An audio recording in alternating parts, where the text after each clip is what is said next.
This creamy fruit custard is pure heaven. If you're someone who like to have chilled dessert after dinner, then this one is for you. You must try it out. So let's make fruit custard. Guys, this is me Varsha and welcome to my channel. तर आज आपण बनवणार आहोत custard आणि milk custard on my channel guys. Welcome to my channel. थोडं मॅ आणि गरम होतं यार. लवकर चल, लवकर कर. माझ्याकडे नाही ना. तर मी आता स्टार्ट करत आहे कस्टर्ड बनवायला. सो मी इथे 1 लिटर दूध घेतलेलं आहे. ओके, तुम्ही तुमच्या हिशोबाने घेऊ शकता. तुम्ही अर्धा लिटरचं पण करू शकता. घरच्यासाठी थोडं आणि थोडंसं मला फ्रेंडला पण द्यायचं आहे.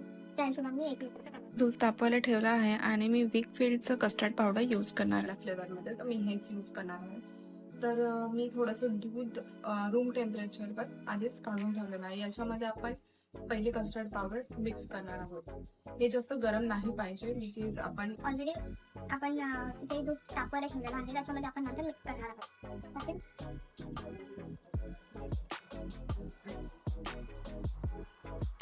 सो बाजूला काढलेल्या दुधामध्ये आता 4 चमचे कस्टर्ड ॲड करायचे आहे.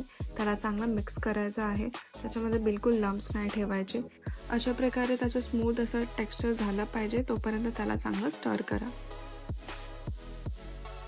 इथे दूधही आता चांगलं बॉईल झालेलं आहे. आता मी त्याच्यामध्ये थोडीशी शुगर ॲड करणार आहे. तुम्ही तुमच्या टेस्ट अकॉर्डिंग कमी जास्त ॲड करू शकता. नंतर लगेच मी कस्टर्ड पावडरही ॲड केलेला आहे आणि त्याला चांगलं चमचाने स्टर करायचं आहे लो फ्लेमवर. जोपर्यंत त्याचं टेक्स्चर हे असं थोडंसं थिक होत नाही, क्रीमी होत नाही, तोपर्यंत त्याला लो फ्लेमवर तुम्ही कंटिन्यू स्टर करायचं आहे. ओके, ते बघा आता मस्त स्मूथ असं टेक्स्चर झालेलं आहे. हे कस्टर्ड आता आपण असंच थंड व्हायला ठेवायचं आहे आणि नंतर 2 घंटे फ्रीजमध्ये सेट करायचं आहे. सेट झालेल्या कस्टर्डमध्ये मी आता ॲपल आणि थोडेसे पोमोग्रेनेट ॲड करत आहे, डाळिंब. सो तुम्ही कोणतेही सीझनल फ्रूट्स ॲड करू शकता तुमच्या आवडीने. तुम्हाला जेही आवडतात ते. माझ्याकडे 2च अवेलेबल होते, सो मी हे 2 ॲड करत आहे. हे 2 इनफ आहेत. छान लागतात. ॲपल आणि डाळिंब मस्त कॉम्बिनेशन आहे. ओके, तो रेडी आहे असा थंडगार मस्त फ्रूट कस्टर्ड.